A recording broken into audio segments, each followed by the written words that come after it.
all over the country, we're beginning to see the perception around skills-based education evolve. For far too long, there's been a stigma surrounding skills-based education. There was a misconception that a baccalaureate degree was the only viable path to a good job and a successful life. But as the national skills gap of more than 7 million unfilled jobs has widened, people have begun to wake up to the power of skills-based education like on-the-job learning, earn-while-you-learn programs, and apprenticeships.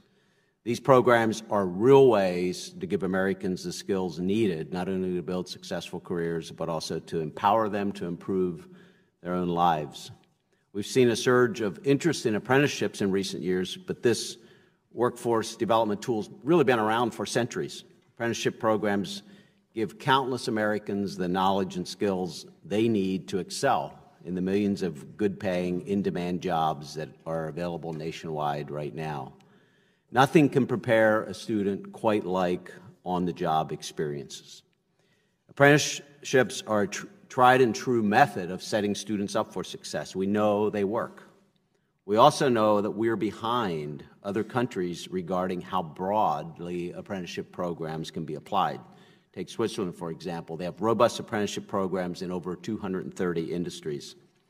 This committee should evaluate, learn best practices, and think about how we can expand our current apprenticeship offerings. And when appropriate, we need to make sure that government doesn't stand in the way of progress.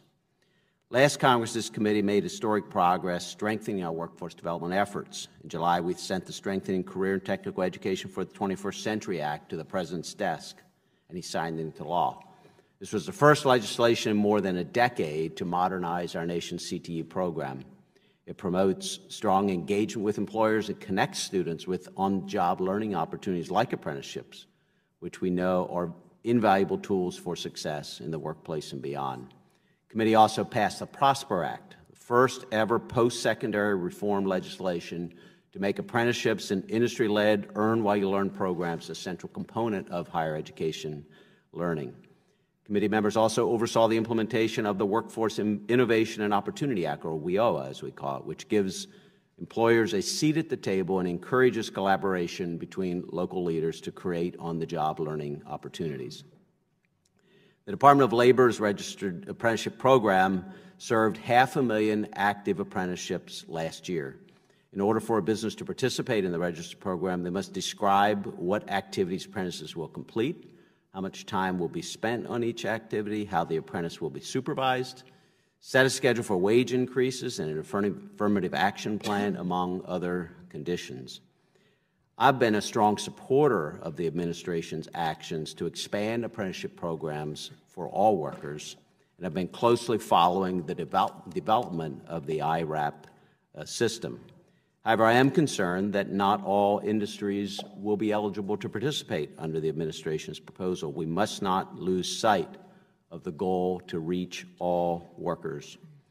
Private industry-led apprenticeship and earn and learn programs account for more than 80% of all apprenticeship programs around the country.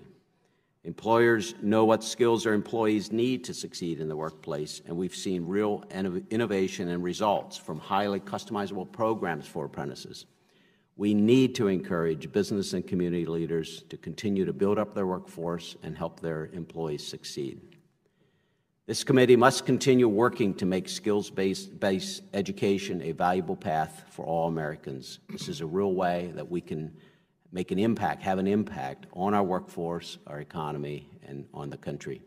I'm really looking forward to hearing from today's witnesses. Thank you for being here. I'm looking forward to hearing about all the ways that we can connect effective education with jobs that are available today and promote apprenticeships to build our workforce and better our country. Thank you, Madam Chair.